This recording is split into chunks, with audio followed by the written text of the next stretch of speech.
کچھ عرصے بعد ہی اس کا سسٹم بھی تباہ ہو گیا اور اس کے جو شاگرد تھے وہ آپس میں جنگوں میں لگ گئے.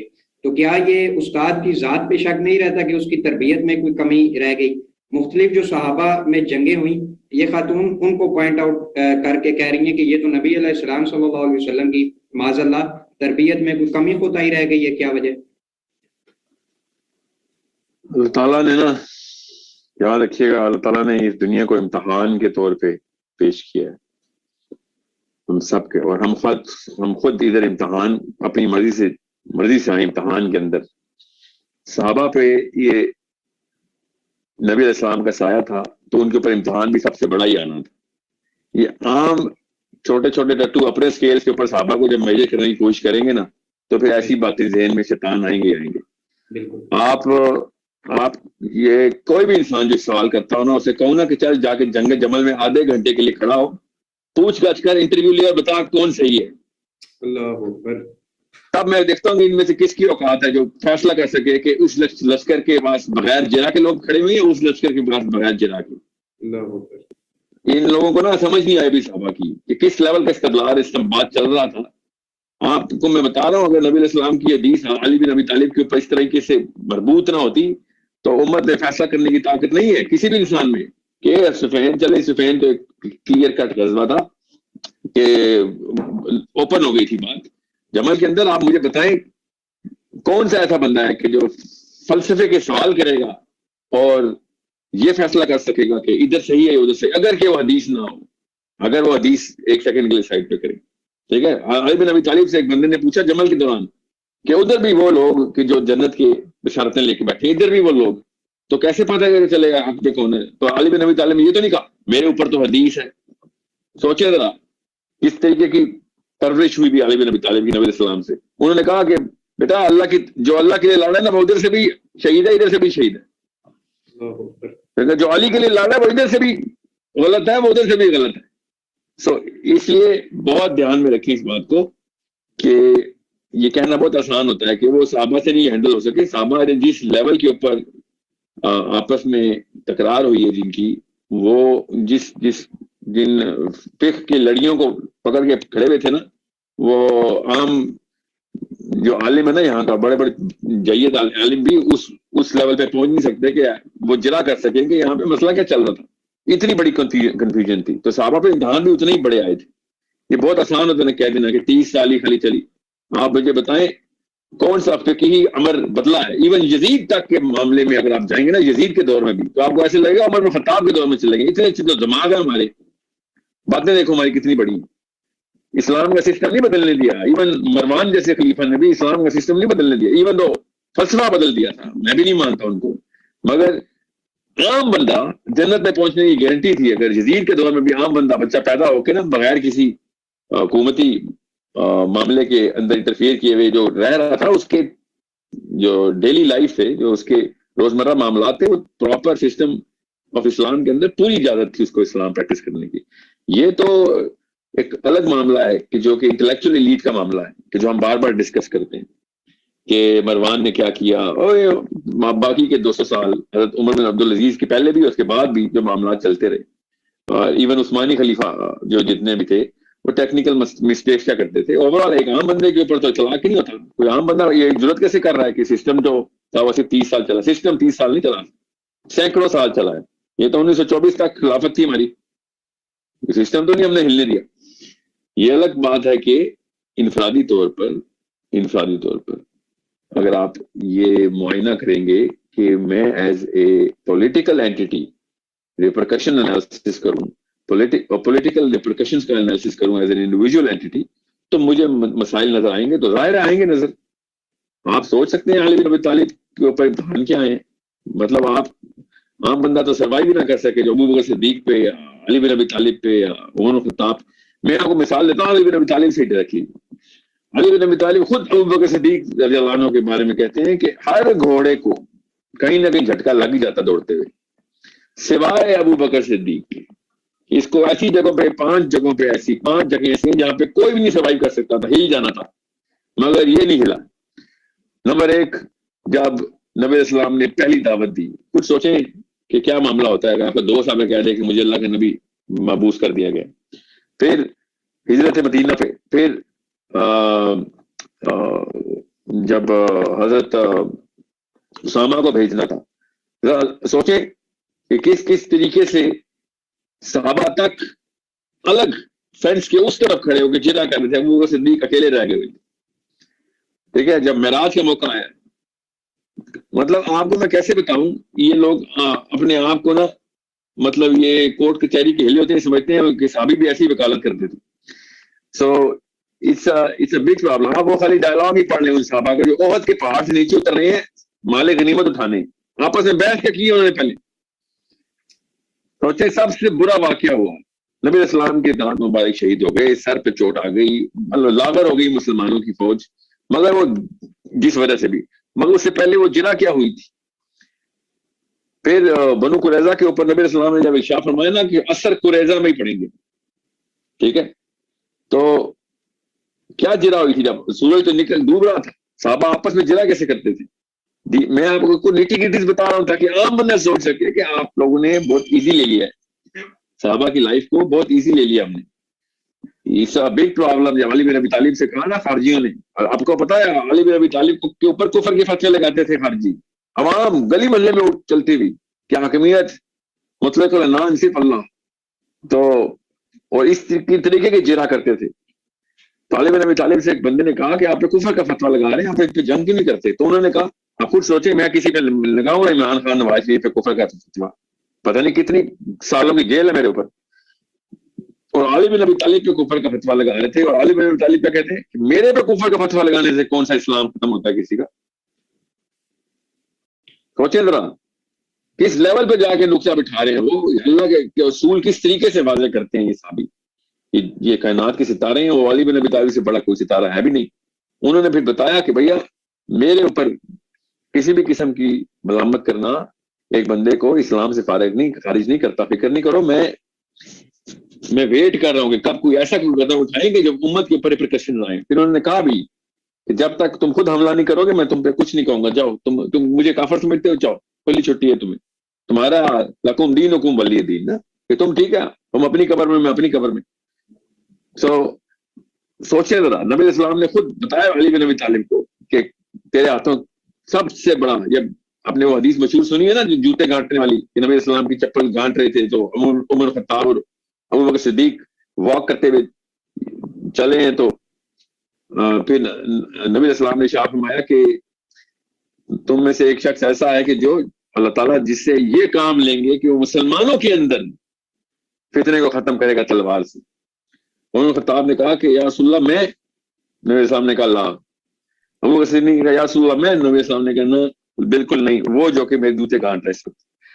اور علی بن ابی طالب کو جا کے بھاگ کے انہوں نے بتایا کہ تجھے پتا ہے کہ تیرے بارے میں یہ حدیث نبی صاحب نے بشارت دی ہے. تو علی بن ابی طالب نے ایسا ہاں کیا کہ جیسے مجھے پہلے سے ہی پتا ہے. ٹھیک ہے, اب مجھے پہلے سے ہی پتا ہے. اور پھر بھی وہی لوگ ان کو کافر کہہ رہے ہیں, اور پھر بھی قتال کا, حالانکہ قتال کی حدیث ہے, مگر علی بن ابی طالب کہہ رہے نہیں ابھی یہ وقت نہیں آیا, میں اس کنڈیشن پہ کروں گا, میرے اوپر ایسی حدیث ہو تو میں موقع دوں گا بندوق کب نکال لوں, بغیر کسی وجہ کے گولی مار دوں گا کہ ہاں یہ نشانی پوری اترتی ہے. یہی کر رہے ہیں نا آج کل کے علماء, ایک نشانی پوری اتری جھنڈوں کے کتے ایسے منہ سے نکلتا ریڈی رکھ کے بیٹھے ہوئے جیسے تیاری پکڑی ہے پلیٹر کے اندر, شوکیس میں رکھا ہوا جھنڈوں کے کتے کا بیچ, کس کو پہنائیں گے. تو میں سمجھ سکتا ہوں عام عوام کو ان لو انٹلیکٹ مولویوں نے اس لیول پہ دم کر دیا. اس لیے یہ سمجھتے ہیں صحابی بھی ایسے ہی تھی. ان لوگوں کو سمجھ ہی نہیں آئی کہ صحابہ کرام کس لیول کا امتحان ان کے اوپر ہے. ہم نے اس کے باوجود بھی سسٹم نہیں ہلنے دیا انہوں نے. یہ کوئی کسی کو مغالطہ نہ رہے کہ امیہ کے خلافت کے اندر کوئی اسلام کا میجر سسٹم ہل گیا تھا.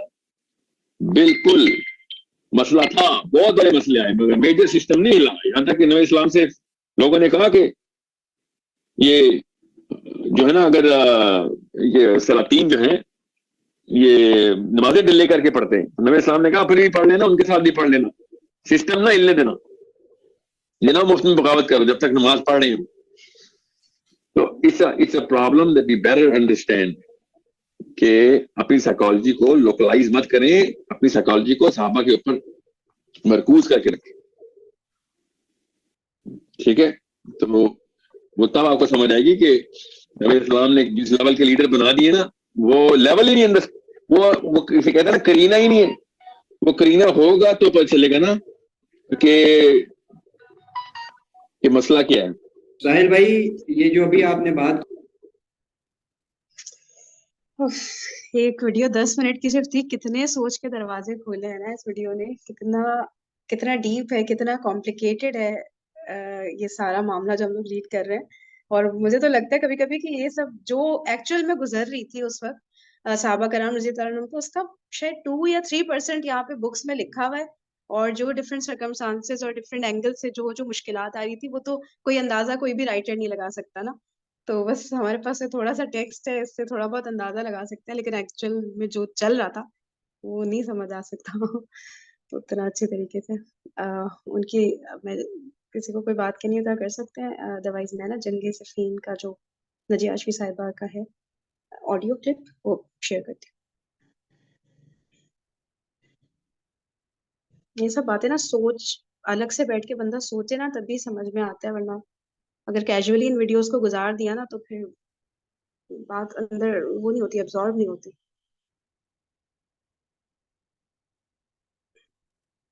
یہ نا جنگ جمل ختم ہو رہی ہے یہاں ایکسپلینیشن, ٹھیک ہے, 1.5 منٹ کی, پھر جنگ صفین شروع ہو رہی ہے اور اسی ویڈیو میں ختم ہو جائے گی. ہاں بس ہاں وہ جو آگے تھا نا حکم بنانے والی بات, وہ اگلے ویڈیو میں ہے, وہ اگلے آڈیو کلپ میں ہے, ٹھیک ہے.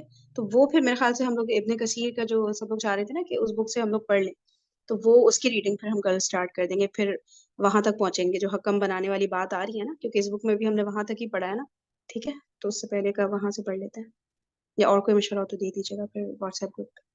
کہ حضرت عائشہ رضی اللہ تعالیٰ عنہ اپنے مقام پہ پہنچ جائیں. وہ بصرہ کی بھی معزز خواتین کو ان کے ساتھ کیا, حضرت محمد بن ابی بکر جو ان کے بھائی تھے اس وفد کا لیڈر بنایا, اور ان کی قیادت میں کہا کہ آپ ان کو لے کر جائیں اور چھوڑ کے آئیں. تو حضرت عائشہ رضی اللہ تعالیٰ عنہ سے بھی جب بھی کبھی بات کی گئی اس بارے میں تو فرمایا ایک دوسرے پر الزام تراشیاں نہ کرو, غیبتیں نہ کرو. جو میرے اور علی کے درمیان ہوا یہ وہ ہے جو عورت اور اس کے سسرال کے درمیان ہو ہی جاتا ہے, اور علی نیکوں میں سے ہے. یعنی کسی نے دوسرے کے کردار کے بارے میں, کسی کے بارے میں کوئی ایسی بات نہیں کی. اب دیکھیں کہ جو ایک فریق ہے وہ حضرت عائشہ رضی اللہ تعالیٰ عنہ کے اوپر اتنی باتیں اور گالیاں اور بد زبانیاں کرتا ہے, جبکہ حضرت علی نے کوڑے لگوائے تھے کہ اگر کسی نے ایسی بات کوئی کی. اب دوسری جنگ جو پیش آئی, اب جب یہ اس معاملے سے نپٹا گیا تو اس کے بعد دوسری طرف کیا تھا آپ کو جیسے کہ میں نے بتایا کہ اب معاویہ رضی اللہ تعالیٰ عنہ کا معاملہ آیا کہ اب ان کے ساتھ بات کی جائے, ان کے ساتھ معاملات کو دیکھا جائے. تو امیر المومنین پھر نکلے ان کی طرف, اور پہلے تو انہوں نے جریر بن عبداللہ کو بلا بھیجا, اور جریر بن عبداللہ نے کہا کہ میرے معاویہ کے ساتھ اچھے تعلقات ہیں تو میں پہلے جا کے ان کے ساتھ بات کرتا ہوں, ہو سکتا ہے کوئی بات نکل آئے. لیکن جب وہ بھی گئے اور انہوں نے بات چیت کی تو وہاں کوئی بات بنی نہیں, اور وہاں انہوں لوگوں نے کہہ دیا کہ قاتلوں کو ہمارے حوالے کر دیں تو ہم بیعت کرنے کے لیے تیار ہیں, ایسا نہیں کریں گے تو ہم نہیں کریں گے بیعت, بلکہ ہم اس وقت تک لڑیں گے جب تک ہمارا آخری آدمی بھی قتل نہ ہو جائے. اتنی بات انہوں نے کر دی. اور پتہ ہے معاویہ رضی اللہ تعالیٰ عنہ بھی صحابی رسول ہیں, فتح مکہ کے بعد مسلمان ہوئے تھے, ٹھیک ہے. اور اب امیر المومنین نے شام کے خلاف جنگ کی تیاری شروع کر دی. وہ شام میں تھے نا, لوگوں کو نکل کھڑے ہونے کا پیغام دیا, بہت بڑا ایک لشکر تیار کیا, کوئی کہتے ہیں 50,000 لوگ تھے, اور یہ نکل کھڑے ہوئے. اب معاویہ رضی اللہ عنہ جو تھے وہ شام میں بہت پاپولر تھے, بہت کامیاب وہاں کے گورنر تھے, لوگ ان کو بہت پسند کرتے تھے, بڑے زبردست سیاست دان تھے. جیسے ہر ایک بندے میں کچھ کوالٹیز ہوتی ہیں تو ان کے اندر بہت اچھی سیاست کی کوالٹیز تھیں, اور وہ اپنی جگہ جمے ہوئے تھے. اب حضرت علی کو بھی ان سے نپٹنا ضروری تھا اور ان کے پاس کوئی چارہ نہیں تھا. تو اب دین بصرہ سے شام کی طرف فوج لے کے جا رہے ہیں, اور ایک طرح سے سمجھ لیں کہ یہ والا پورا علاقہ شام کا کنٹرول سے باہر ہی ہو گیا نا، حکومت سے باہر ہو گیا، کیونکہ آپ کی وہاں پہ ہے ہی نہیں حکومت۔ اب ایک مقام تھا صفین کا، صفین سواد کے ساتھ، سواد فا یا نون، یہاں پہ لشکر نے پڑاؤ ڈالا۔ اب یہ شام سے چند دن کے فاصلے پر تھا، یہ آج بھی ہے وہاں، اور یہ ذی الحجہ 36 ہجری یہ مہینہ۔ آپ کو پتہ ہے ذی الحج کا مہینہ کیا ہے؟ حرام مہینوں میں سے، حرمت والے مہینوں میں سے، اس سے آگے محرم بھی حرمت والا مہینہ۔ حضرت علی صفین پہنچے اور آپ نے بات چیت کے مرحلے شروع کیے۔ اتنے کئی مرحلے گزرے، کئی ہفتے بات چیت جاری رہی، بہت سے صحابہ آگے پیچھے آتے جاتے رہے، لیکن کوئی بھی اس کا نتیجہ نہیں نکلا۔ ابن عباس بھی گئے اور صحابہ ڈر رہے تھے اس بات سے کہ کہیں، جو بھی صحابی تھے، کہ کہیں جنگ نہ ہو جائے۔ ابو ہریرہ نے معاویہ کے پاس جا کے فرمایا تم ان سے جنگ کرو گے جبکہ وہ خلیفہ ہیں؟ تو معاویہ نے فرمایا میں جانتا ہوں علی مجھ سے بہتر ہیں، وہ سب سے زیادہ حقدار ہے خلافت کے، اور میں خلافت کا امیدوار نہیں ہوں۔ لیکن بس وہی بات پھر کہ حضرت عثمان کے قاتلوں سے بدلہ لیا جائے، اور اس کے اندر ہی پھر کافی وقت گزر گیا، محرم کا بھی وقت گزر گیا اور سفر شروع ہو گیا۔ جب 6 سفر کا دن تھا تو حضرت علی نے اعلان کر دیا کہ اب اناف، اب جنگ ہوگی، مذاکرات نہیں۔ اب مذاکرات سارے ہی ناکام ہو گئے تھے۔ تو یہ ایک طرح سے آپ کہہ سکتے ہیں کہ یہ پہلی جنگ تھی جو مسلمان کے ساتھ ارادتاً ہوئی تھی، کہ وہ تو جنگ صفین، جو جنگ جمل تھی نا، وہ تو ایک غلط فہمی کی بنیاد پر، اور اس طرح سے سمجھ لیں ایک شرپسندوں نے ایسا کھیل کھیلا کہ اس طرح سے ہوئی، لیکن یہ والی جنگ تھی جو علل اعلان ہوئی۔ تو صفین کے مقام پہ دونوں فوجیں آمنے سامنے کھڑی تھی اور بہت بڑی تعداد میں تھی، اور ہر فریق اپنی رائے پہ ڈٹا ہوا تھا۔ صحابہ میں سے بڑوں نے کوششیں کی ہیں، ایسا نہیں ہے، سب نے کوششیں کر دیکھی، لیکن کہیں پہ بھی کوئی ماننے کو تیار نہیں تھا۔ بدھ کے دن دونوں لشکروں نے اپنی صفیں تیار کر لی، اور کثرت تعداد کی وجہ سے حد نگاہ تک اتنے لوگ تھے کہ نظر ہی نہیں آ رہا تھا ان کا اینڈ، اور دونوں لشکر بھیڑ گئے۔ پھر 7 سفر کو، 7 کو دونوں لشکر، معاویہ کی طرف سے حملہ پہلے کیا گیا، اس لیے کہ وہ کہتے تھے اگر ہم نے حملہ نہ پہلے کیا تو یہ ہم پہ حملہ کر لیں گے۔ تو دونوں فوجیں لڑتی رہیں، کہیں کہا جاتا ہے 5 دن، کہیں 6 دن، کہیں کہا جاتا ہے 7 دن۔ ابن کثیر کہتے ہیں 3 ساڑھے 3 دن تک دونوں سائیڈز، اور سوچیں دونوں سائیڈ مسلمانوں کی ہیں اور مسلمانوں کا خون بہہ رہا ہے۔ اللہ اکبر۔ اور اس میں بھی یہ ہو رہا تھا کہ جب نماز کا وقفہ ہو جاتا تھا تو دونوں فوجیں نماز پڑھتی تھیں، مقتولین کے پر جنازہ بھی پڑھا جاتا تھا، کیونکہ کہا گیا کہ اس وقت اتنے جب لوگوں کی لاشیں گریں تو اس وقت کہا گیا ان کی طرف سے کہ آپ ہمیں موقع دیں کہ ہم ان کا جنازہ پڑھ لیں، تو سب جنازہ بھی پڑھتے تھے۔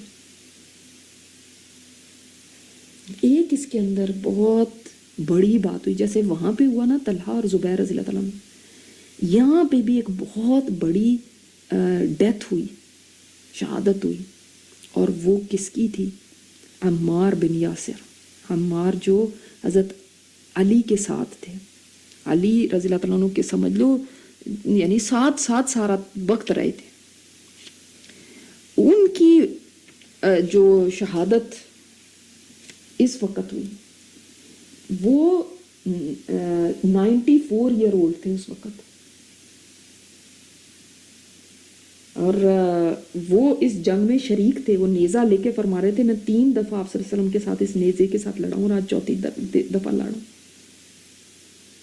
اور لیکن اتنا بیلنس تھا نا ان لوگوں کی زندگیوں میں کہ انہوں نے اپنے قریب ایک آدمی کی آواز سنی، وہ کہہ رہا تھا اہل شام کافر ہو گئے ہیں، یعنی یہ معاویہ وغیرہ. تو حضرت عمار بن یاسر نے اس کو منع کیا اور فرمایا انہوں نے بغاوت کی ہے اور ہم ان کے باغیانہ اقدام کی وجہ سے ان کے خلاف لڑ رہے ہیں.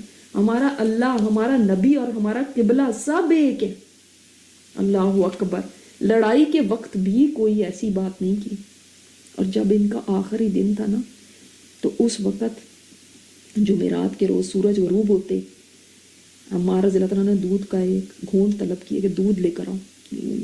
لوگوں نے پوچھا کہ کیوں، کیا آپ کو ضرورت ہے؟ فرمایا آپ صلی اللہ علیہ وسلم نے مجھے فرمایا تھا کہ دنیا میں جو تمہارا آخری گھونٹ ہوگا نا، وہ دودھ کا گھونٹ ہوگا. پھر اس کے بعد واقعی جب وہ لڑے تو ان کو شہید کر دیا گیا.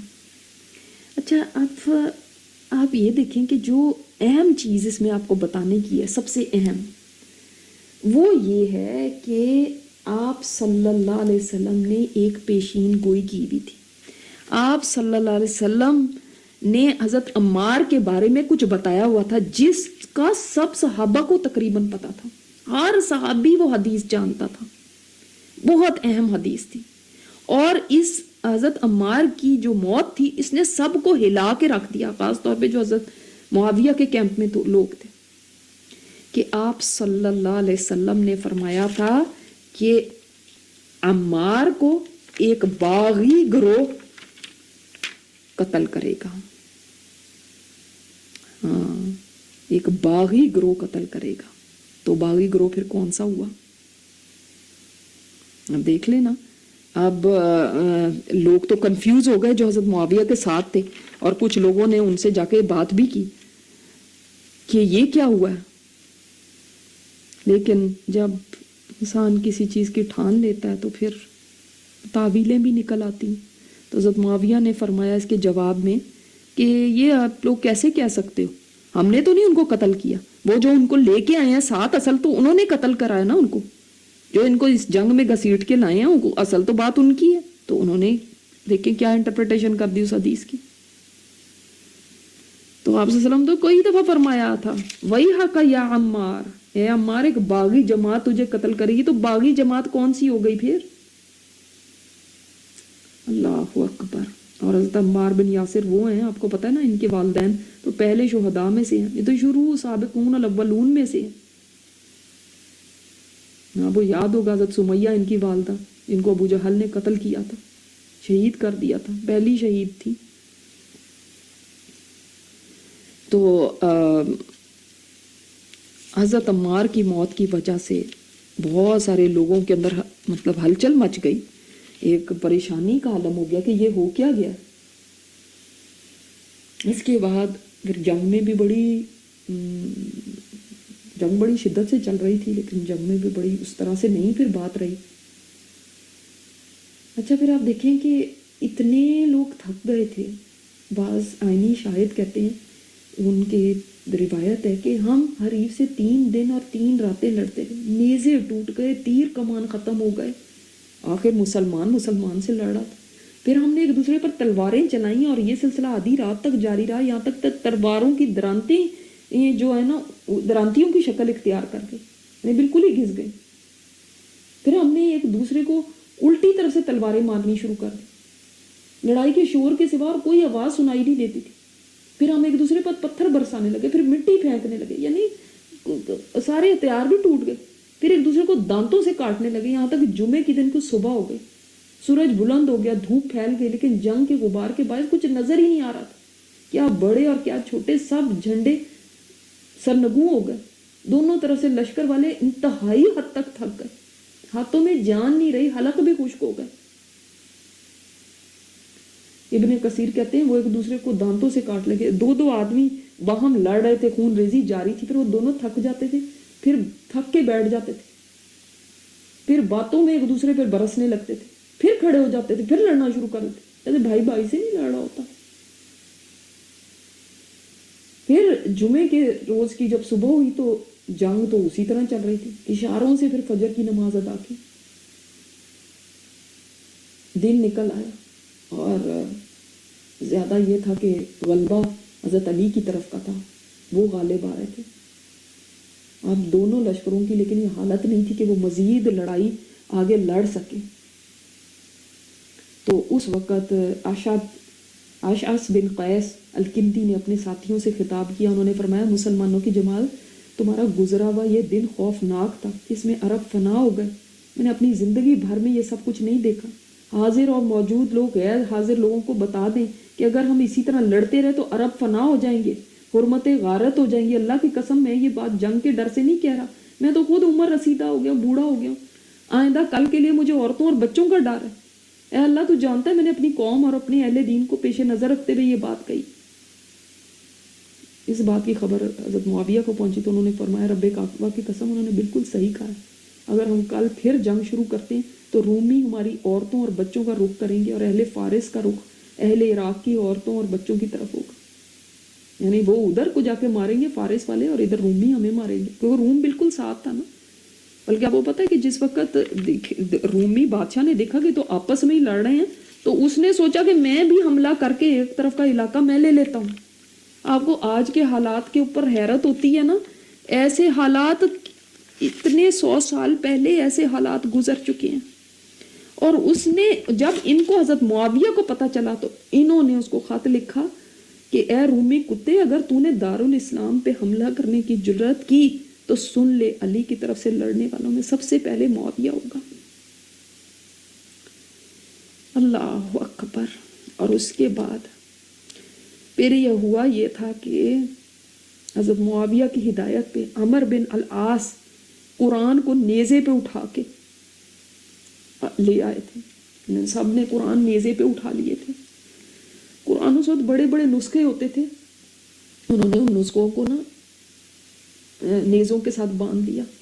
انہوں نے اپنے ساتھیوں سے بھی کہا نیزوں کے ساتھ باندھ لیا اور ان کو اوپر بلند کر دیا، یعنی ہم یہ قرآن آپ کے سامنے ہے. حضرت علی کا خیال تھا کہ یہ چال ہے، تو انہوں نے اپنے ساتھیوں سے کہا کہ ہم ان بات میں نہ آئیں، مگر آپ کو میں بتاؤں گی. کچھ لوگوں نے کہا کہ نہیں قرآن آ گیا ہے تو اب ہم نہیں لڑیں گے، اب ہم ختم کرتے ہیں لڑائی. اللہ اکبر. تو اس بات کے اوپر انہوں نے کہا کہ قرآن کو ہم حکم بنائیں گے، یعنی قرآن اب ہمارے درمیان فیصلہ کرے گا، فیصلہ کن قرآن ہوگا. اچھا تو اب کیا ہوا، قرآن کو جب سامنے کر دیا، قرآن کی تعظیم ہر مسلمان کے دل میں، تو دونوں طرف سے جنگ بند ہو گئی. حضرت علی نے فرمایا میں وہ پہلا آدمی ہوں جو قرآن کو اپنا رہنما بنائے گا. ہتھیار پھینک دیا سب نے. اب فیصلہ کیا ہوا کہ دونوں فریقوں میں سے ایک ایک بندے کو دونوں اپنا حکم بنائیں، جج بنائیں، اور دونوں ان کو آگے بھیجیں اور وہ دونوں آپس میں فیصلہ کریں اور ان کا فیصلہ سب مان لیں. کیا کچھ شرائط کی بیس کے اوپر تو حضرت علی نے ابو موسیٰ اشعری کو منتخب کیا اور معاویہ رضی اللہ تعالیٰ عنہ نے عمر بن عاص کو منتخب کیا. دونوں پائے کے صحابی ہیں، ابو موسیٰ اشعری بھی اور عمر بن العاص بھی، کہ یہ مذاکرات کریں گے تو ہم جو بھی یہ فیصلہ ہوگا تو اس کو ہم مان لیں گے. اس سے آگے کچھ ہوا تو نہیں فائدہ، لیکن کم از کم یہ فائدہ ضرور ہوا کہ جنگ بند ہو گئی، دونوں فریق اپنی اپنی جگہ پہ چلے گئے. ٹھیک ہے، دوبارہ کبھی جنگ نہیں ہوئی. لیکن اب ایک اور مسئلہ کھڑا ہو گیا، ایک اور بہت بڑا مسئلہ کھڑا ہو گیا. اللہ تعالیٰ معاف فرمائے. اور وہ یہ تھا کہ کچھ لوگوں نے یہ کہا کہ آپ نے کیسے انسانوں کو حکم بنا لیا کہ یہ جج ہوں گے، یہ فیصلہ کریں گے. ہم تو ان کا نہیں فیصلہ مانتے، ہم تو قرآن کا فیصلہ مانتے، تو ہم تو ان کا فیصلہ نہیں مانتے. اور انہوں نے حضرت علی سے علیحدگی اختیار کر لی، حضرت علی کی طرف سے اس چیز کا، اور انہوں نے ان کو زور دیا، پریشرائز کیا کہ آپ یہ نہ کریں. یہی وہ لوگ تھے جنہوں نے پہلے کہا ہاں قرآن کو ہم حکم مانتے، اور اس کے بعد یہی وہ لوگ تھے جو کہنے لگے کہ نہیں، آپ نے ان دونوں کے اوپر کیوں چھوڑا، ہم اب آپ سے الگ ہو رہے ہیں. تو کئی 6000 کئی 8000 کئی 10,000 کا فگر ملتا ہے. اتنی بڑی تعداد لوگوں کی حضرت علی سے الگ ہو گئی، ان کی فوج میں سے. اور ان کو خوارج کہتے ہیں، خارجی جن کا نام ہے خوارج، ان کو حروریہ بھی کہتے ہیں.